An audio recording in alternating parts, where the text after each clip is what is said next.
Hey, welcome to Sports Insider. I'm Dan Labbe. He's Chris Fedor. Our first show of the new year, and we've got all kinds of things to talk about. Oh, boy. Of course, there's Ohio State. We're going to have Ari Wasserman on here momentarily to talk about that. The Browns, a shakeup. Their offensive coordinator out. Quarterback's coach out. We're going to talk to Kay Cabot about that. And the Cavs have done a little bit, too, in the last week, Chris. We're going to talk about that with Chris Haynes to wrap up the show. But let's get right to it. Let's bring on one of our Ohio State beat reporters, Ari Wasserman, to talk about the national championship game on Monday night in Texas. Ari, welcome aboard. Hey, how are you guys? We're doing well. All right, so Ohio State and Oregon. Oregon is the favorite. Of course, the story with Ohio State is down to their third-string quarterback. Just on the surface, looking at this game, what are you expecting Monday night? I'm expecting Ohio State to move the football, and I'm expecting Oregon to move the football. There's the favorite and all that stuff. It's interesting because I think Ohio State beat the best team in the country already in Alabama. Now the question is whether or not they can convert and beat a team with a different style that's proven that their up-tempo spread offense is catching everybody off guard. But, I expect a very good game. I expect maybe a high-scoring game. I expect a close game. I don't expect a blowout. That's kind of where I'm at with things right now with them. Ari, when you first saw the line and it was Oregon favored by 7, given what you said that Ohio State had just beaten the #1 team in the country, how much of a surprise was that to you? It's not. I think that I'm surprised, maybe a little surprised that they were 7-point underdogs. But I think when you look at just the Florida State game, and that's a very good Florida State team and what Oregon did, they could score 24 points in a matter of 3 drives in 5 minutes. And I think a lot of times when Oregon wins games, it's very close until the end of the third quarter, and then all of a sudden they're up by 25. So I think that has a lot of people who gamble on sports excited to bet on Oregon. I don't think a lot of people believe that Ohio State with their third-string quarterback is good enough to beat Oregon. So I think that's more of it's more indicative of the betting trends, I would say, than maybe exactly what I think is going to happen. Ari, you mentioned the tempo. We all know about Oregon's tempo and how fast they like to play. Ohio State obviously plays faster under Urban Meyer than probably most Buckeye fans are used to coming off the Jim Tressel era. But how much of a factor is tempo for the Buckeyes going against that Oregon offense? It's a huge factor because they have to be in shape, and you got to remember that this season's been already a game longer than it usually is in Alabama, and they have the Big Ten championship game in Michigan. Is this defense in shape and ready enough to stay disciplined and get back to the line when they snap the ball every 15 seconds? So I think everybody who prepares for Oregon has to be ready for up-tempo, and it's always how do you stop this, and a lot of people can't. But I think getting 3 extra days or 4 extra days to prepare for it is going to be a huge boost for Ohio State, not only from a health standpoint, from a preparation standpoint. Ari, I always hear in the NFL, after the Steelers and Ravens play each other, 2 tough physical teams, they always talk about how long it takes to recover from that kind of game. How long, and does Ohio State have enough time, in your opinion, to recover from a physical game against a tough Alabama SEC foe? I think that I think that they are cognizant of that. I don't think that they'd want to play another Alabama-like team again. I think the good news for Ohio State is I don't think this game's going to be quite as physical as the Alabama game was. So maybe that their bodies might be sore, and we got to remember too, Oregon's been through it too. Yeah. So I think it's definitely a concern if you're an Ohio State fan, just from the sense of being beaten up from a physical standpoint. But at least they're playing a team that's trying to use its speed more than its power this time, and that might help them bounce back. Ari, what's Ohio State's biggest challenge? Is it the obvious? Is it Marcus Mariota, or is there something else? I think that, of course, that's a huge challenge, and I think the other challenge is, can Cardale Jones keep it up? And I just think that he's played phenomenally. There's no question about it. What he's been able to do is remarkable. But the other side of the coin is he doing this because Ohio State's offense is deep, or and people around him are picking him up? I mean, you got to remember, in the Alabama game, Ohio State scored a defensive touchdown. Their running back rushed for 220 yards, and there was a trick play that scored for a touchdown. So how much did those types of things help pick Cardale up? Is he mistake-prone still? I mean, he's still a young guy, and on a national championship-type stage, you need him to play effectively, and I'm not sure they're necessarily out of the woods just yet when it comes to that. Ari, against Alabama, of course, Ohio State early on had some empty possessions. They fell behind. Can they afford to do that against an offense like Oregon, though, with Marcus Mariota at quarterback? I think the biggest thing that Ohio State needs to do is think about limiting their possessions. And you can't turn the ball over at all against Oregon because you saw what happened. It went from a close game in the Florida State game to a blowout in like 3 minutes. The thing that Ohio State needs to do is, and the reason why I might like them in this game is because I think that they'll be able to control the ball on the ground. I think Florida State did a very good job of running the ball on Oregon, and that means controlling the clock, controlling the tempo of the game, and controlling the clock. Turnovers give Oregon more chances to score, and when they have those chances, they use them to score. So Ohio State needs to limit turnovers, try to control the game, hold the ball as much as they can, and, of course, score as much as they can. I got to ask you, of course, I want your pick, but before I do that, we've talked about Marcus Mariota and Jameis Winston. I know Chris Fedor has some opinions on that. I want to know what you think. Who do you think of those two guys is the better quarterback? Oh, man. Don't hedge. Between Marcus Mariota and Jameis? Yeah. I mean, I think Marcus Mariota is the better quarterback in college. Yeah. I think I'd rather have Jameis Winston on my team if you don't consider the off-the-field issues. I think that just in general, the way that he won as many games as he did, and they won a national championship with him, I'm not necessarily sure anybody knows exactly why Florida State wasn't able to repeat and be what it was last year again. I know they lost some guys, but they still were a pretty talented and deep team. I think Marcus Mariota does a very good job of excelling in a system that takes advantage of overwhelmed defenses that can't prepare for it. So it'd be interesting to see. There's two completely different styles and completely different types of quarterbacks. But I think Jameis Winston has done more in a system that more defenses are apt to stop than maybe Marcus Mariota has in a system that can overwhelm a team. What's your pick for Monday night? Pick Ohio State. I'm going to pick Ohio State. I picked against them in every single big game this year. I picked against them against Virginia Tech, and I was right. Picked against them in Michigan State, was wrong. Picked against them in Wisconsin, was wrong. And picked against them in the Alabama game, and was wrong. So Ohio State has the tools to control the ball, and from what I saw in the Oregon game, run all over them. And I think that there's a really good shot that they do the most unthinkable thing, and if you would have told me they would have won a national championship after the Virginia Tech game, I would have laughed in your face. Ari, did you watch The Bachelor yet? I have a shot to do it. Did you watch The Bachelor yet? That's my question for you. I haven't. It's on my iPad for when we go to Dallas. Dude. So don't blow it. What are you waiting for? I had a lot going on this weekend. I don't know what's wrong with me. Call me whatever you want. It'd be completely warranted. But I promise next week we'll have a huge discussion about it. All right. Text me with your number one. I need to know. Wow. Oh, God, I know. I heard that the girls are great this time, too. Oh, they're fantastic. One's already following me on Twitter. I got to jump in and cut you guys off. Oh, my God, Fedor, you animal. I know. All right, Ari, thanks for the time. Yeah, no problem. Thanks, guys. All right, Ari Wasserman joining us here on Sports Insider, which almost turned into Bachelor Insider there. Yes. We've gone off the rails here.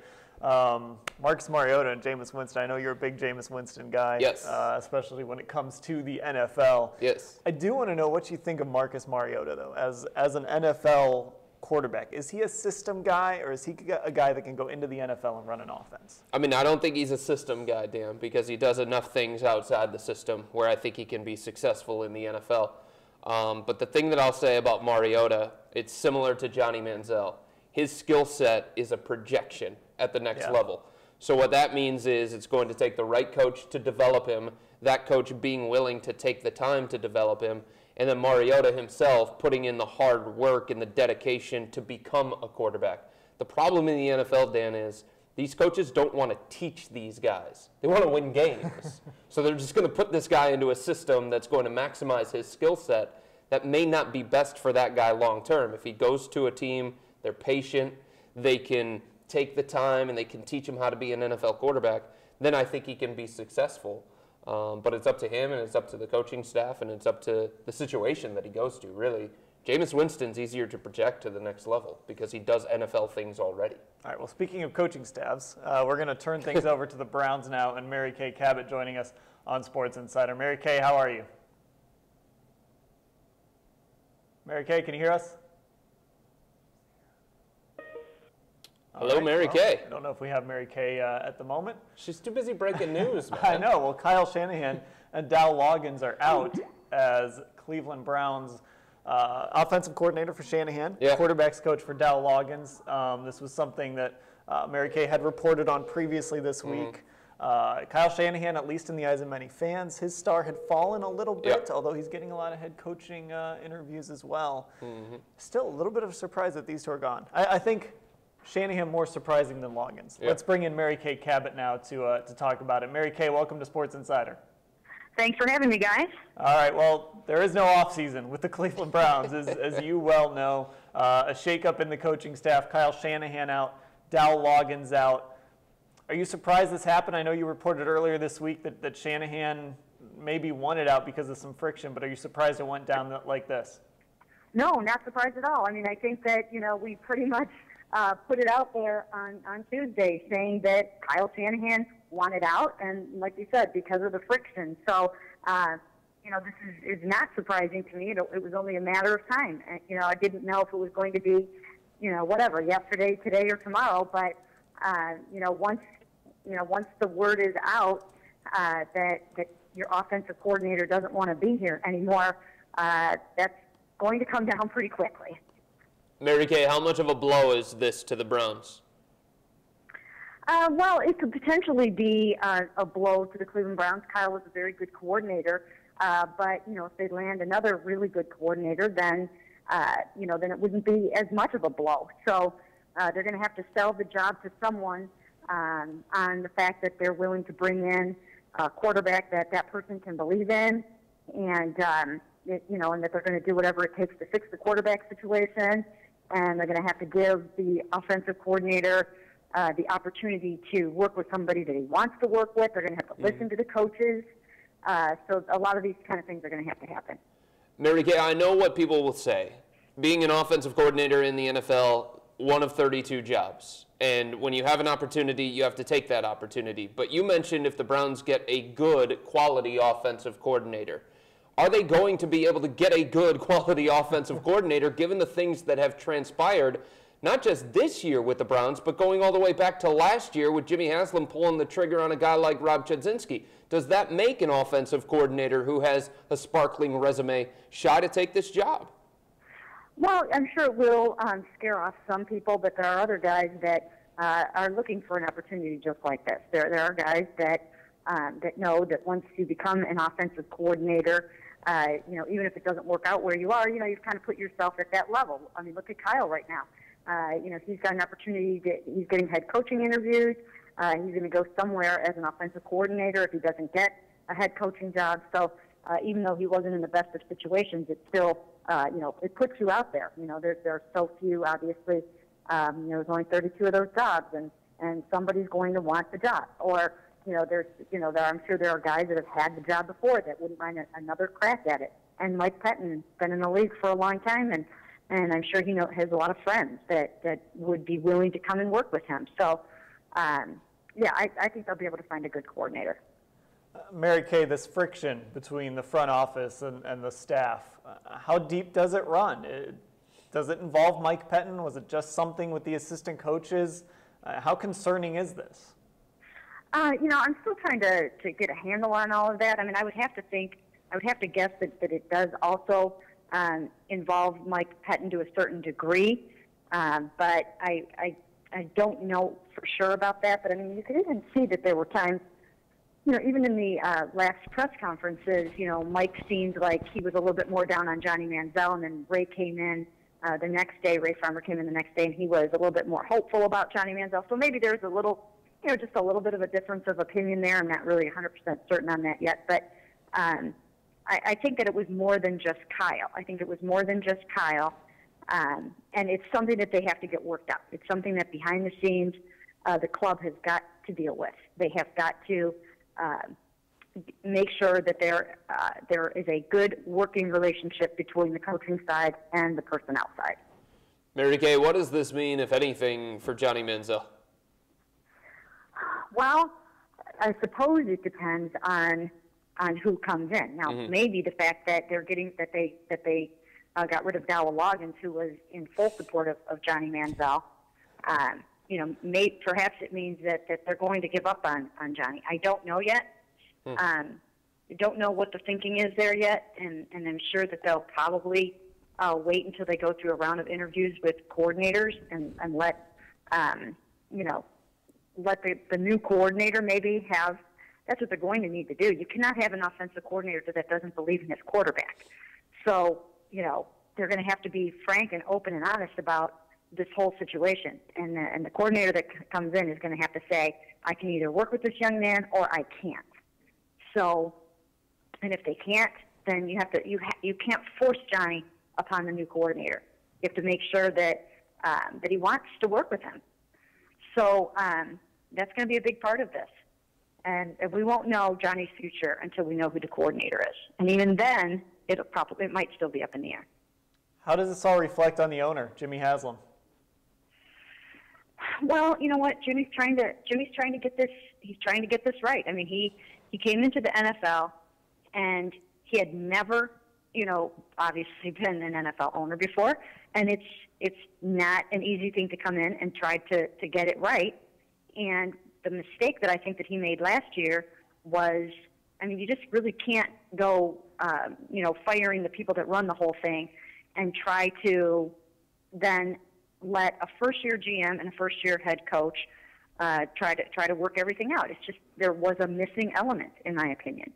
After they fired Joe Banner and Mike Lombardi, I think there was a missing level of management, football management. I'm talking about.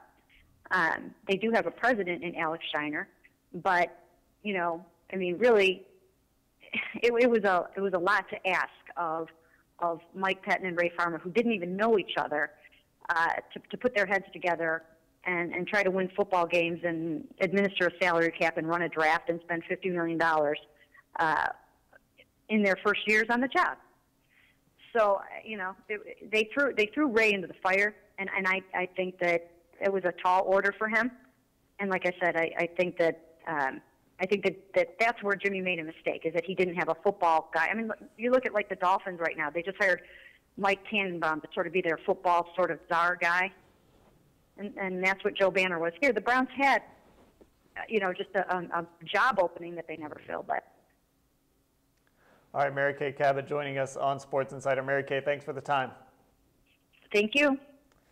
All right, so the Browns at it again. We thought there would be some stability. And look, Kyle Shanahan interviewing for jobs, and that was inevitable. That was going to happen. Things like that you don't mind. Yeah. When you lose coordinators to go get head coaching jobs and things like that. But when there's reports of friction, when a guy essentially gets let go, that's concerning. Yep. And Mike Pettine, let's be honest, if they have a similar season next year to one like this year, and their schedule's a whole lot tougher next year, is he safe? I don't think he is. I think Jimmy Haslam's willing to give him that second year, obviously, but you got to show something. Yeah, that's exactly right. They say it all the time, Dan. In the NFL, the ceiling for your team is the quarterback and the head coach. And they also say that as a head coach, you either get one quarterback or two. Yeah. As a GM, you usually get one shot with one quarterback. And if the Browns go into this offseason and then into next season with Johnny Manziel, then that's Ray Farmer latching himself to Johnny Manziel, which I would say is a risky proposition for him. That's Mike Pettine then latching himself to Johnny Manziel. Also a risky proposition for him. Look at how many quality head coaches in the NFL, Dan, have been undone because they couldn't get the quarterback right. Yeah, and you look at Mike Pettine and you wonder how comfortable he feels doing that. Because we saw how he approached Johnny Manziel this last season. So you wonder if he feels wholly comfortable saying, my second year, the year that might be my make or break year, I'm going to go into it with Johnny Manziel. Right. And how about for Johnny Manziel? Might be his make or break year. Yeah. They always say for a rookie quarterback, the second year is the toughest because now the defense knows how you're trying to attack them, and now you have to adjust to the defense is making the adjustment to you.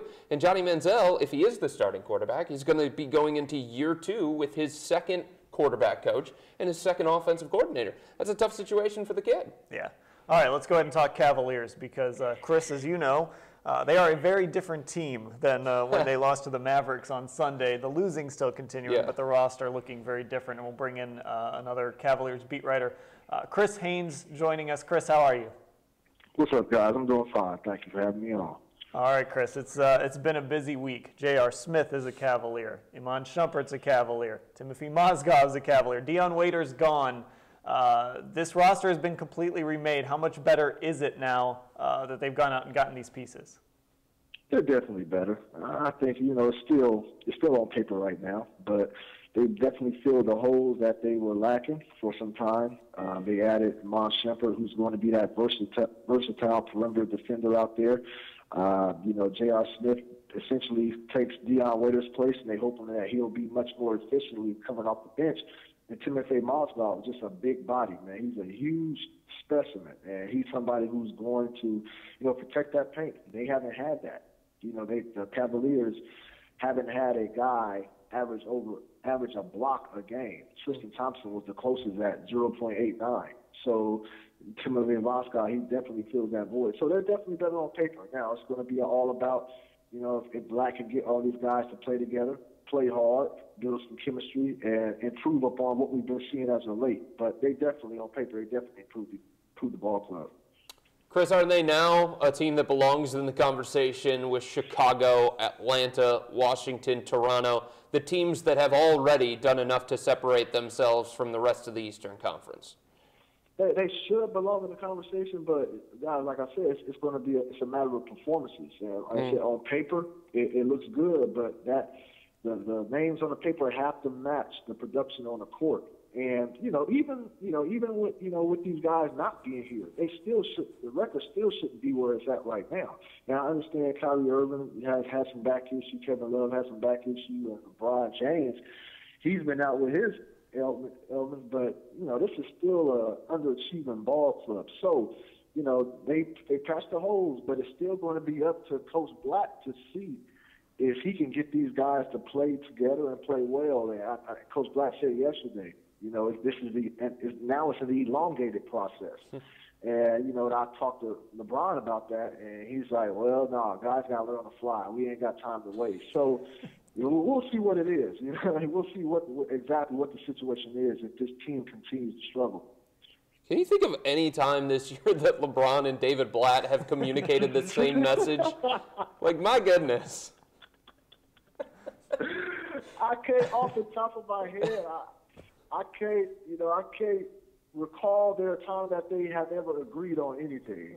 So I don't know if that's just by coincidence or whatnot, but they definitely, from day one, have been preaching different messages. Maybe they need LeBron to talk first, and then they can give the transcription to Blatt so he can look it over or something. Yeah, I think if that was the case, I definitely think Blatt would change his course if he looked at LeBron. I'm not so certain that if LeBron heard Blatt first that he would change his course. I think LeBron's going to say whatever he feels is necessary. Yeah, Chris, I mean, this is something we've seen from LeBron over the years. His first time in Cleveland, he did this sort of stuff to Mike Brown. He did a little bit to Eric Spoelstra in Miami. This is just kind of LeBron. He doesn't really care. He just kind of says what he wants. Yeah, and now it's to the point where, I'm not going to say you can't tell him anything, but, he's an accomplished player. He's talked about it numerous times. He's seen everything there is. So, it's going to take a special coach, and maybe it's Black, maybe it's not, but it's going to take a special coach to be able to get into LeBron because, he's a man that's seen everything, and it requires a coach that has seen everything as well. And I'm not saying that Black hasn't, but right now, with this team, as currently constructed, it's going to seriously test if Black can get this ball club up to par. And everybody, including LeBron-James, is waiting to see if that's possible. Chris, the Cavs gave up 2 first-round picks for Timothy Mozgov. A lot of fans will look at the numbers. They'll look at the points per game, the rebounds per game, the blocks per game, and they'll see that he hasn't been a full-time starter but for 2 years in the NBA. So 2 first-round picks for Mozgov. Was that too much? I think if you just look at it just straight up, yeah, it's probably too much, 2 first-round picks for Mozgov. But just for where the team is at right now, the injuries, the sense of urgency, no matter what the organization says, there's a sense of urgency to win now. Mm-hmm. You add all those factors into it, then I think they did what they had to do to get Mozgov. Because I think you look at the landscape of the NBA and the big men and the centers, he was probably the best big to fit what the Cavs needed. Yeah, he's going to come in. He's not going to demand the ball. He's not going to be disruption.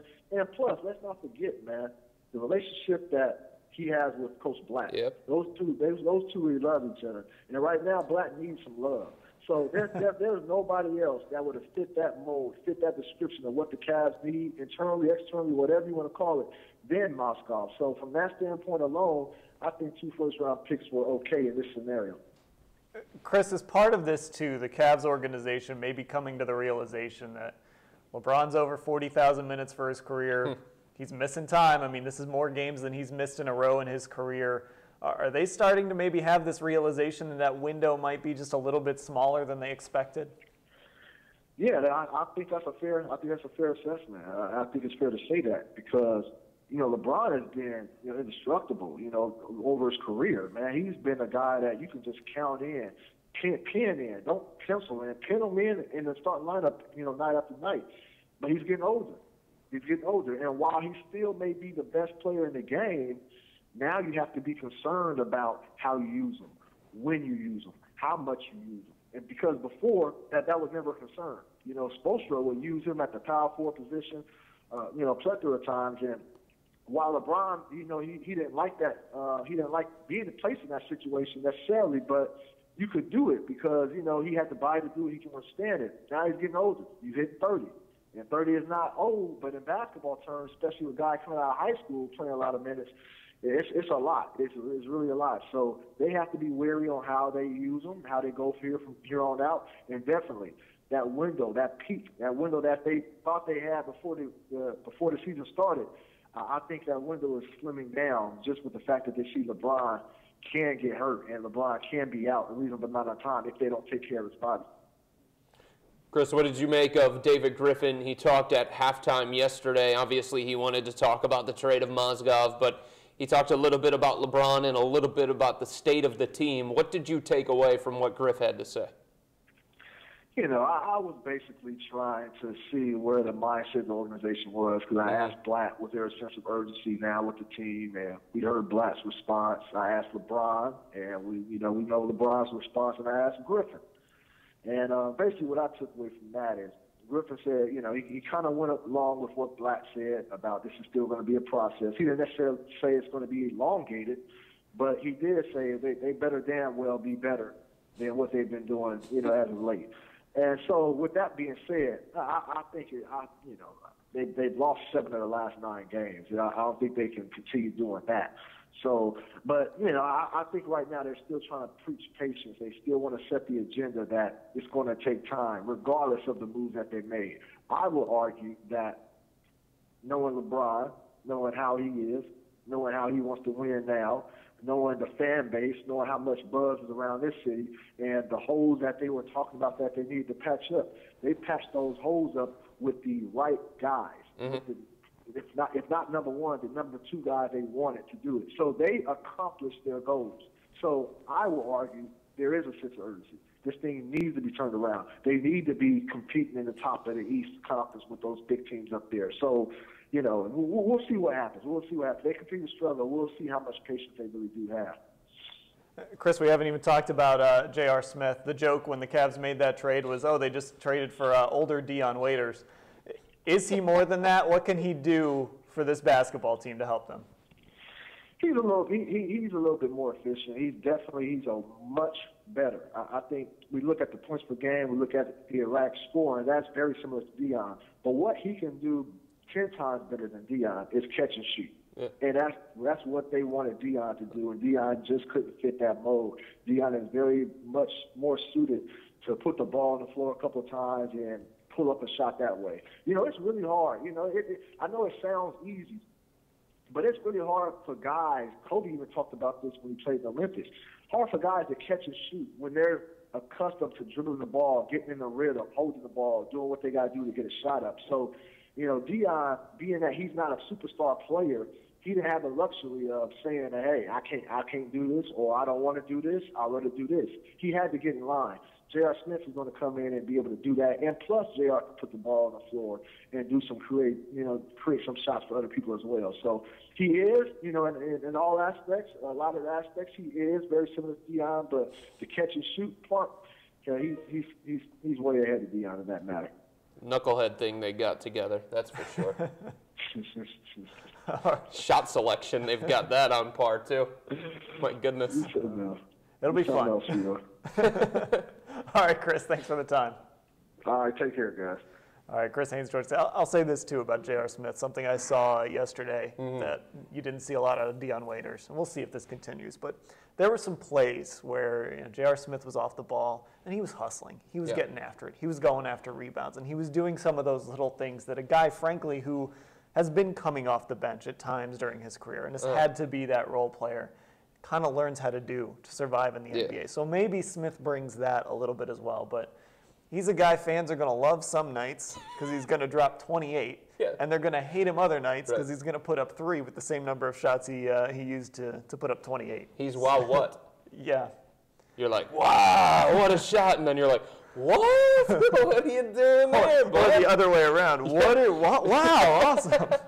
That's true. But, I mean, you mentioned Deion and JR, and they are very similar, but I think Chris pinpointed the way that they're different. The reality is that, to me, Deion Waiters' best shooting year, I'm just talking about shooting, not scoring. Yeah. His best shooting year would probably be J.R. Smith's worst. That's the difference in the two guys. The Cavs asked Deion Waiters to be a knockdown outside shooter. And the only place on the court, Dan, where he was shooting better than 50% from the field, less than 5 feet. You have enough guys that can attack the rack. You have enough guys that can get into the paint. You needed somebody that could help space the floor. And sometimes in the NBA, Dan, on a championship contender, it's about having guys that fit and guys that will play a specific role. And Deion wasn't willing to play that role. He was never willing to play that role. Maybe JR will be willing to play that role. I feel like when David Griffin saw Deion Waiters put that 3-pointer from the corner off the top of the backboard, he called up the Knicks and said, hey, you know what? I might be willing to rethink taking J.R. Smith. Right. Do I have to? All right, I guess so. That'll do it for our first Sports Insider of 2015. Ari Wasserman joined us. Kay Cabot joined us. Chris Haynes joined us as well. If you missed any of it, you can catch the archive at cleveland.com/sports a little later today. For Chris Fedor, I'm Dan Labbe. Thanks for watching.